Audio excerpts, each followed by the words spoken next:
नमस्ते मेरे प्यारे दर्शकों और मनीषा रिव्यू के वफादार सदस्यों।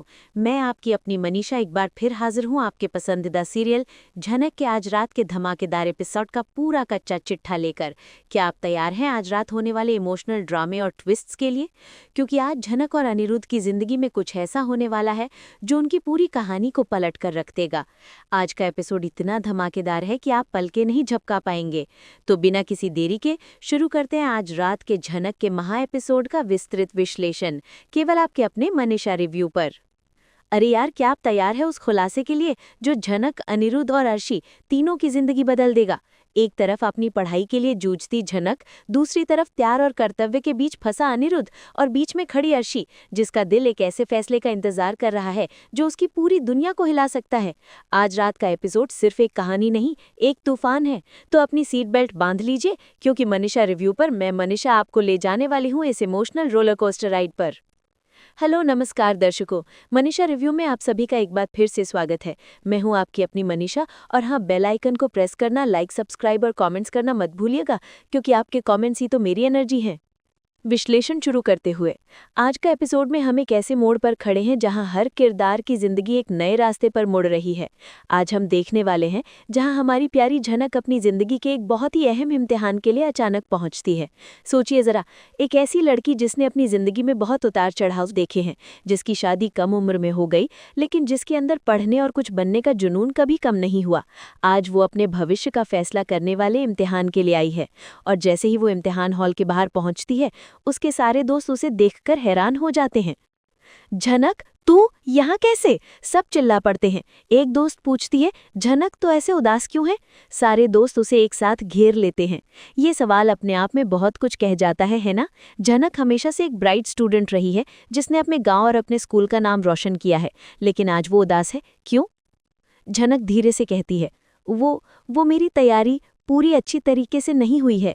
हैरानी से झनक का जवाब सुनकर उसके दोस्तों को भी हैरानी होती है, और हमें भी एक पल के लिए लगता है कि क्या झनक हार मान रही है। वो कहती है, क्योंकि मेरी तैयारी पूरी अच्छी तरीके से नहीं हुई है, इसलिए मुझे डर लग रहा है। ओहो, ये सुनकर तो हमें भी एक झटका लगता है। झनक, जिसने हमेशा मुश्किलों का डटकर सामना किया था, आज उसे डर लग रहा है। लेकिन ये डर जायज़ है। हम सब जानते हैं कि उसके साथ पिछले कुछ समय में क्या क्या हुआ है। उसकी शादी, फिर अनिरुद्ध के साथ उसका कॉम्प्लिकेटेड रिश्ता, गांव में नई जिंदगी, इन सब के बीच पढ़ाई के लिए समय निकालना कितना मुश्किल रहा होगा, हम समझ सकते हैं। लेकिन उसके दोस्त हार मानने वालों में से नहीं हैं। वे झनक को हिम्मत देते हुए कहते हैं, अरे ऐसे कैसे झनक, पूरा गाँव इसलिए खुश है कि तू आई है एग्जाम देने, तू सबको बताएगी, और तू ऐसा। और तभी वहां पर झनक की सारी टीचर्स आते हैं। ये मोमेंट कितना इमोशनल होता है ना? टीचर्स का अपनी स्टूडेंट्स पर भरोसा, उनकी मेहनत पर विश्वास, ये सब हमें झनक की कहानी में साफ दिख रहा है।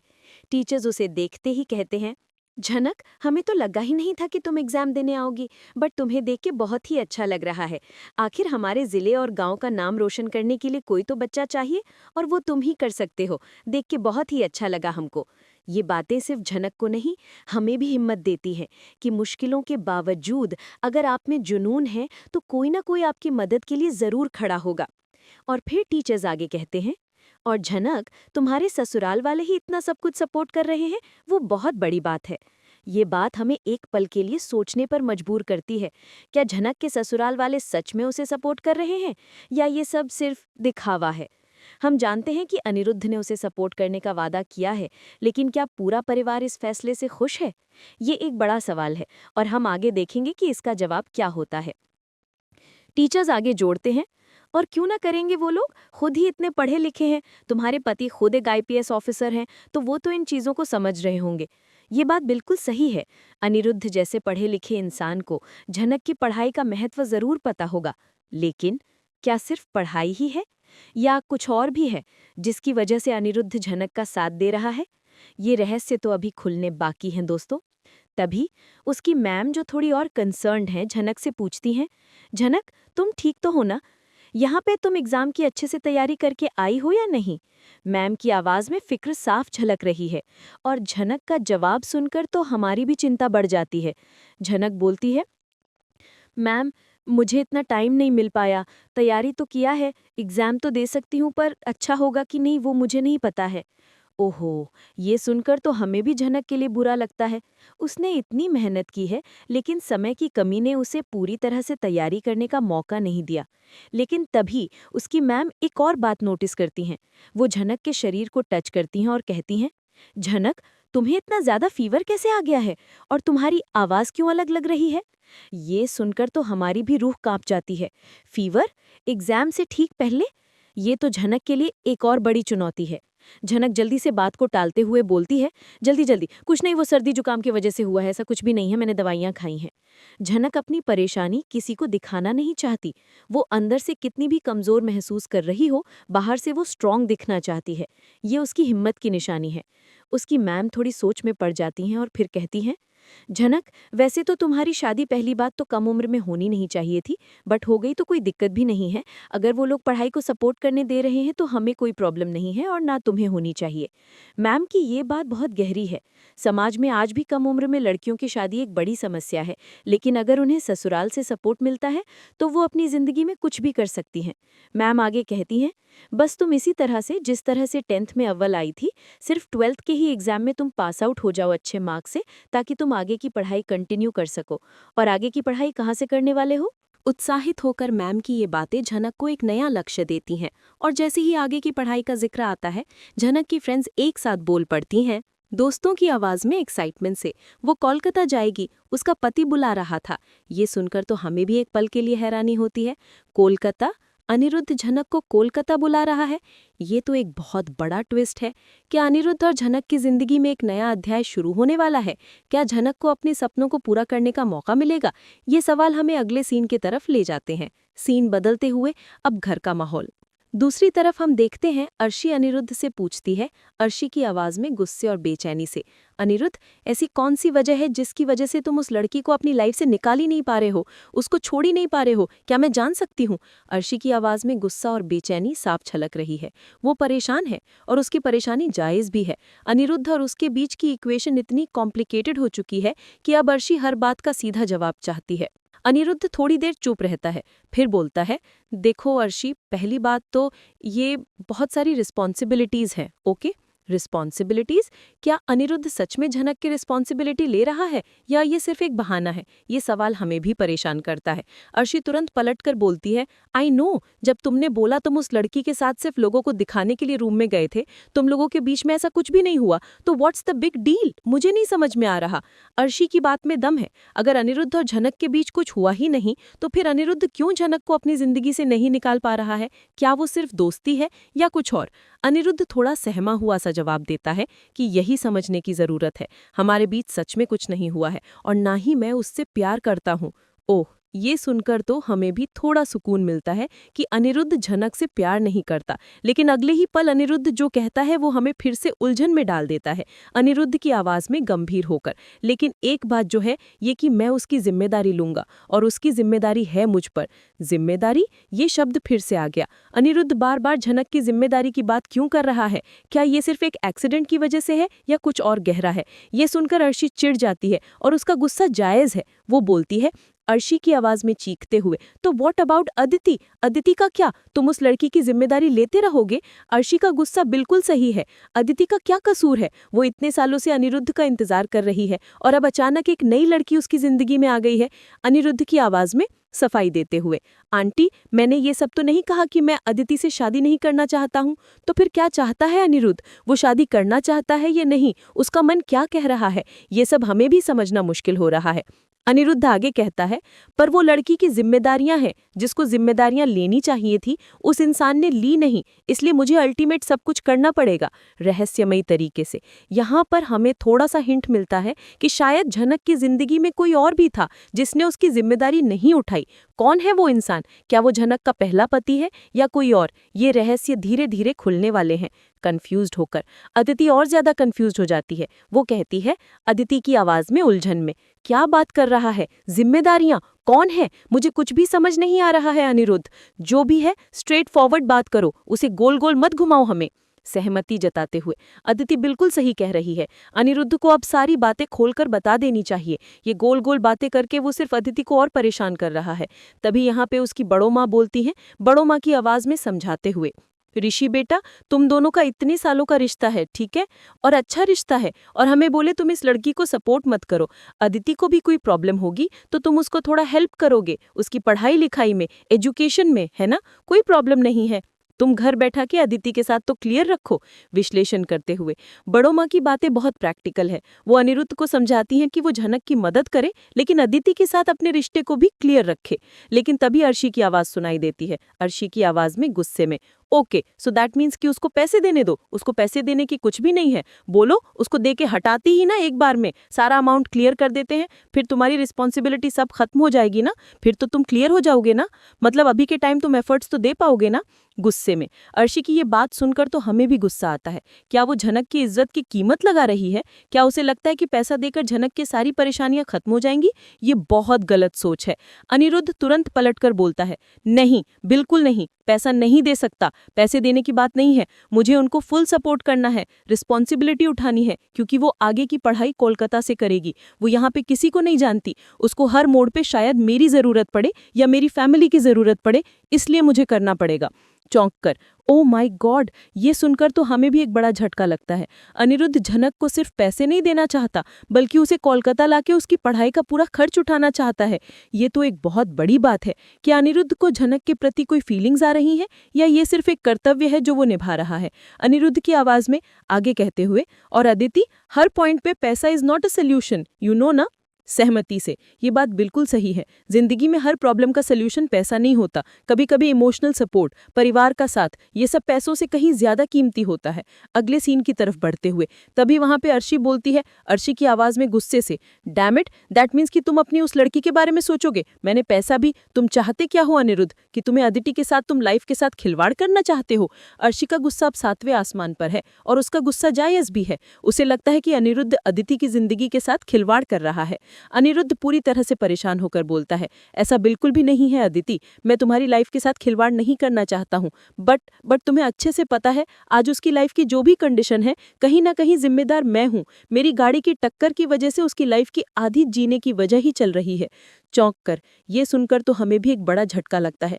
क्या अनिरुद्ध की गाड़ी की टक्कर की वजह से झनक की जिंदगी में ये सब हुआ है? ये तो बहुत बड़ा खुलासा है। क्या अनिरुद्ध झनक को अपने ऊपर हुए एक्सीडेंट का दोषी मान रहा है, या वो सच में अपने गिल्ट को कम करना चाहता है? अनिरुद्ध आगे कहता है, और अंकल, आपको अच्छे से पता है मैं किस बारे में किस लिए बात कर रहा हूँ, और अगर वो बातें मैं अभी कर दूंगा तो शायद सच सब लोग सुन नहीं पाएंगे, बर्दाश्त नहीं कर पाएंगे, इसलिए सही मौके आने पर मैं ही सच जरूर बता दूंगा। बट आई थिंक देवी, तुम्हें एक बार सोच लेना चाहिए शादी करने से पहले। हैरानी से ये सुनकर तो हमारे मन में भी कई सवाल उठते हैं। क्या अनिरुद्ध और झनक के बीच कुछ ऐसा है जो दुनिया को नहीं पता?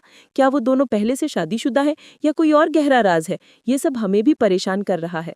अदिति की आवाज में चीखते हुए तभी अदिति बोलती है, अनिरुद्ध, तुम क्या बोल रहे हो? What are you saying? Do you listening और नॉट? अदिति पूरी तरह से हिल जाती है। उसे समझ नहीं आता कि अनिरुद्ध क्या कह रहा है। अनिरुद्ध जवाब देता है, मैं सब सुन रहा हूँ। अनिरुद्ध के अंकल बीच में आते हैं और बोलते हैं, वो सब क्यों छोड़ो, क्या करना है क्या नहीं, तुम अगर अदिति से शादी की बात करने आए हो तो वो करो। सहमति से अनिरुद्ध के अंकल की बात बिल्कुल सही है। अनिरुद्ध को अब सीधा मुद्दे पर आना चाहिए। अनिरुद्ध जवाब देता है, उसके बारे में तो बात कर रहा हूँ, वो लड़की भी एक पार्ट है, अभी हमारे लाइफ का पार्ट हो चुकी है, उसकी रिस्पॉन्सिबिलिटी उठा रही है। हैरानी से ये सुनकर तो हमें भी एक और झटका लगता है। झनक अनिरुद्ध की लाइफ का पार्ट बन चुकी है? क्या इसका मतलब है कि अनिरुद्ध झनक को अपनी पत्नी मान रहा है? अनिरुद्ध की आवाज में आगे कहते हुए, और आंटी, आपको अच्छे से पता है मैं किस बारे में किस लिए बात कर रहा हूँ, और अगर वो बातें मैं अभी कर दूंगा तो शायद सच सब लोग सुन नहीं पाएंगे, बर्दाश्त नहीं कर पाएंगे, इसलिए सही मौके आने पर मैं ही सच जरूर बता दूंगा। बट आई थिंक देवी, तुम्हें एक बार सोच लेना चाहिए शादी करने से पहले। कंफ्यूज्ड होकर ये सुनकर तो हमारे मन में भी कई सवाल उठते हैं। क्या अनिरुद्ध और झनक के बीच कुछ ऐसा है जो दुनिया को नहीं पता? क्या वो दोनों पहले से शादीशुदा हैं, या कोई और गहरा राज है? ये सब हमें भी परेशान कर रहा है। अदिति की आवाज में गुस्से से, सब, तुम क्या बोल रहे हो? किसी को ब्लेम? सच मुझे नहीं समझ में आया। अदिति पूरी तरह से परेशान हो जाती है। अर्शी की आवाज में चीखते हुए, तुम गोल गोल बातें मत करो। अदिति शादी तभी करेगी जब वो खुश रहेगी, जब वो कंफर्टेबल रहेगी, अदरवाइज उसकी पूरी लाइफ हेल हो जाएगी तुम्हारे साथ शादी करके, अगर ऐसे ही वो लड़की तुम्हारी जिंदगी में है तो। सहमति से। अर्शी की बातें सही हैं। शादी तभी करनी चाहिए जब आप खुश और कंफर्टेबल हों। तभी यहाँ पे अनिरुद्ध बोलता है, मुझे नहीं पता है, या आप लोग डिसाइड करियो। अदिति, तुम डिसाइड करो। मैंने तुम्हें कभी नहीं कहा से शादी नहीं करूंगा, लेकिन अगर तुम्हें ऐसे डाउट आ रहे हैं हर चीज पे, आई थिंक हमारी शादी कभी वर्कआउट नहीं हो सकती है और हमें नहीं करनी चाहिए शादी। जरूरी नहीं साल से रिश्ता है, बात करें, प्यार करें तो शादी कर लेनी चाहिए। शादी इसका मतलब ये नहीं होता करनी चाहिए। विश्लेषण करते हुए, अनिरुद्ध की ये बातें बहुत गहरी हैं। वो शादी के रिश्ते को बहुत गंभीरता से ले रहा है। वो सिर्फ प्यार के नाम पर शादी नहीं करना चाहता, बल्कि एक ऐसा रिश्ता चाहता है जिसमें कोई शक ना हो। अनिरुद्ध के जेठू की आवाज में समझाते हुए, तभी यहाँ पे उसके जेठू समझाते हैं, ऋषि बेटा, आप गुस्सा क्यों कर रहे हो? थोड़ा शांत दिमाग से सोचो ना। सहमति से, जेठू सही कह रहे हैं, गुस्से में कोई भी सही फैसला नहीं ले पाता। बड़ो माँ की आवाज में बड़ो माँ बोलती हैं, अदिति तुमसे प्यार करती है, तुम लोग मिल बांट के एक अच्छे से बात करो ना, सिचुएशन तो बनाओ अच्छे से। बड़ो माँ चाहती है कि अनिरुद्ध और अदिति बात करें और सुलह कर लें, लेकिन अर्शी फिर से बीच में बोलती है, वो लड़की का बार बार तुम्हारी लाइफ में इस तरह से आ जाना सब कुछ तहस नहस कर रहा है। और बड़ो माँ, ये क्या आप बोल रहे हो कि अनिरुद्ध को सोचना चाहिए शादी के बारे में? ये वो बिल्कुल भी नहीं। अदिति अगर खुश नहीं है तो शादी के बारे में क्यों सोचेगी? सहमति से, अर्शी की बातें बिल्कुल सही हैं। अगर अदिति खुश नहीं है तो शादी का कोई मतलब नहीं है। अनिरुद्ध की आवाज में हताश होकर, ठीक है अदिति, तुम डिसाइड कर लो, मैं चलता हूँ। उसके बाद अनिरुद्ध जाने लगता है। ये सुनकर तो हमें भी लगता है कि अनिरुद्ध अब इस रिश्ते से भाग रहा है। अनिरुद्ध अपने आप से ही सवाल करने लगता है कि आखिर मैं ऐसा क्यों कर रहा हूँ? मैं अदिति से प्यार करता हूँ, मुझे उससे शादी करनी है, तो फिर मैं उससे शादी क्यों नहीं करना चाह रहा हूँ? मैं क्यों चाहता हूँ कि शादी ना हो तो बेटर है? मुझे समझ में नहीं आ रही मेरे साथ हो क्या रहा है। भगवान प्लीज प्लीज मुझे कुछ गाइड करो। उसके बाद वो यहाँ से चला जाता है भावुक होकर। ये सुनकर तो हमें भी अनिरुद्ध के लिए बुरा लगता है। वो भी एक इंसान है और वो भी अपनी जिंदगी में फंसा हुआ है। उसे खुद नहीं पता कि वो क्या चाहता है। ये मोमेंट बहुत इमोशनल होता है। अदिति बहुत ही मायूस हो जाती है, उसका दिल टूट जाता है। ये सब देखकर तो हमें भी अदिति के लिए बुरा लगता है। उसने इतना प्यार किया है अनिरुद्ध से और अब उसे ये सब झेलना पड़ रहा है। सीन बदलते हुए अब झनक के पास। दूसरी तरफ हम देखते हैं अनिरुद्ध सोचता है, मैं झनक को कॉल कर लूं, पता नहीं एग्जाम दी कि नहीं दी। ये सुनकर तो हमें भी हैरानी होती है। अदिति को छोड़कर अनिरुद्ध झनक के बारे में क्यों सोच रहा है? क्या झनक उसके लिए सिर्फ एक जिम्मेदारी है या कुछ और? क्लास का सीन, यहाँ पे झनक बैठी रहती है, तभी फोन का रिंग बजने लगता है। उसके फ्रेंड्स बोलते हैं, देखो तेरे पति का कॉल होगा। ये सुनकर तो दर्शकों, ये था आज रात का झनक का धमाकेदार एपिसोड। देखा आपने, कितनी सारी बातें एक साथ हो गई। एक तरफ झनक अपनी जिंदगी के सबसे बड़े इम्तिहान को देने जा रही है और दूसरी तरफ अनिरुद्ध और अदिति के बीच रिश्ते की डोर और उलझती जा रही है। क्या अनिरुद्ध और झनक के बीच की ये जिम्मेदारी दोस्ती से ज्यादा कुछ है? क्या अदिति सच में अनिरुद्ध से शादी करेगी? और अनिरुद्ध के अंकल ने ऐसा क्या किया जिससे अनिरुद्ध नाराज है?